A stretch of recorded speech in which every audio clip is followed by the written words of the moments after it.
Google is back again for another venture in the video game realm because apparently they didn't lose enough money trying to get into it with Stadia.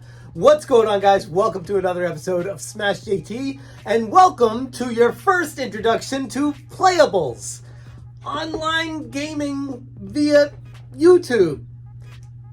I guess this is what their next venture is, and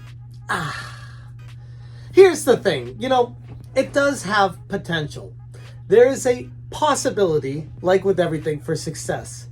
But when I started investigating the type of games that they're doing with this and how they're just basically mobile games that are just filled with ads to squeeze more money out of people, I'm like, what are you doing, Google? If you're new to the channel, welcome. Hit that subscribe button, give me a like, and check out SmashJT.com. I will have a link to this article in the description below, going through all the information regarding Google Playables, playable games through YouTube. What is it exactly? As of September 5th, 2023, Google is now testing Playables on YouTube. We're starting to test a new experience on YouTube called Playables. Playables are games that can be played directly on YouTube on both desktop and mobile devices. If you're part of this experiment, you'll see a section on YouTube called Playables that will appear alongside other content on the home feed. We're testing this with a limited number of users to start. You can view and control your Playables history and save game progress in YouTube history. Checking on my YouTube account, I do not have a link to Playables anywhere on my home feed. So I, unfortunately, was not selected for this experiment. Probably for good reason, too. Although I would have loved, curiosity killed the cat and all that kind of stuff. Named Playables, this innovation aims to transform your YouTube experience. Users are able to instantly access and play online games directly through YouTube's platform, whether they're browsing on their desktops, iOS, or Android devices. And right now it's just in a testing phase. They haven't full-on unveiled it and let everyone know about it. It's just kind of like, let's see how this goes and see if it works and see if there's some people clinging to it, maybe taking some feedback from the users on what could be improved, and perhaps even going as far as finding out if this is a fruitful endeavor or something they should even bother with. For users who are part of the preliminary testing, they will spot Playables on their YouTube home feed. Unfortunately, I am not one of those people. But it has leaked that one of the games on it from Wall Street Journal is Stack Bounce, which is just a cheap, lazy mobile port of a game that is an ad game. You know those mobile games that just the only reason to play them is to shove ads in your face? That's Stack Bounce. And if Stack Bounce is any indication on the direction that Playables is going, it's already failed out of the gate before it even gets revealed publicly everywhere.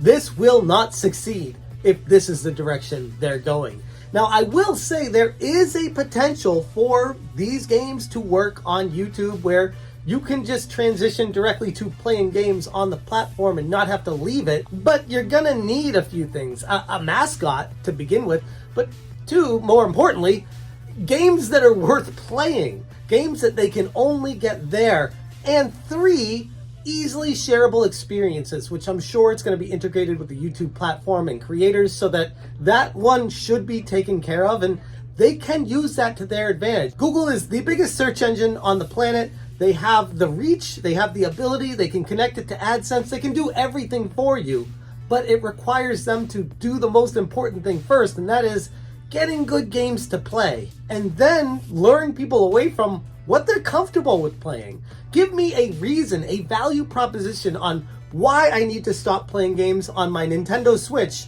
and come over and sit at my computer and play your game streaming with ads stuffed in my face. Or, more comparable, why should I leave my Steam platform, navigate over to YouTube, and load up games over there when I can play them on Steam?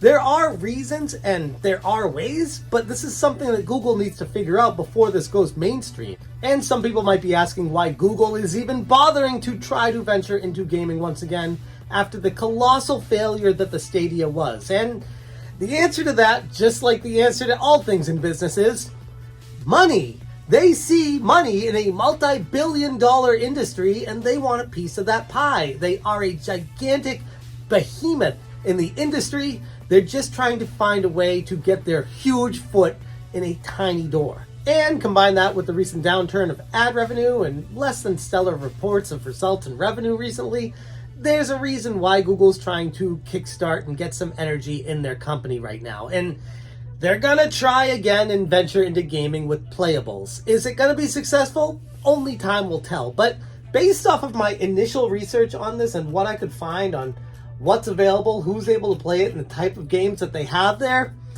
this ain't it, bro. Like, you gotta go back to the drawing board and figure out what it is your target demographic for these games is and who's gonna be playing them, and more importantly, why they're gonna play them. The last thing streamers are gonna wanna do is play cheap mobile ports with ads shoved in their face all day. That makes no sense. Now, if you get a game like Starfield or a major release like that, or you sign a contract with Microsoft to be able to play these together, like, there are ways in the back end to get that happening, or hell, maybe even start your own game company and create a game from the ground up and shove millions, if not billions of dollars into creation of it.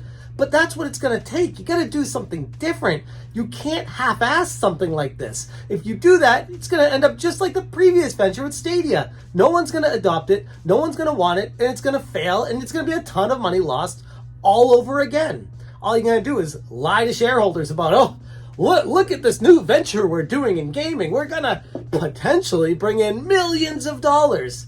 And then ultimately, when it doesn't work out, the people that created the idea made all their money and already got out anyways. That's kind of how it works. I don't want to be too critical of this idea in its early stages, because it's exactly what it is. It's an idea in the early stages. They've been working on it in the behind the scenes for a couple of years now. But all we know, all that's become public so far, is that Stack Bounce is one of the games. I don't want to base my entire negativity off of that, but if that's the only game they're going to have, or the only type of game it's going to have, that's beyond an embarrassment. And how that one's the one that got leaked out as one of the playable games is concerning. Now, if they are going to have better, more powerful, more interesting, more collaborative experiences where streamers can play with their audience and it becomes a really dynamic environment for game streaming, then hell yeah, this is going to explode. It's going to be the next big thing. But there's a long way to go between here and getting to that point. But I do see potential in it.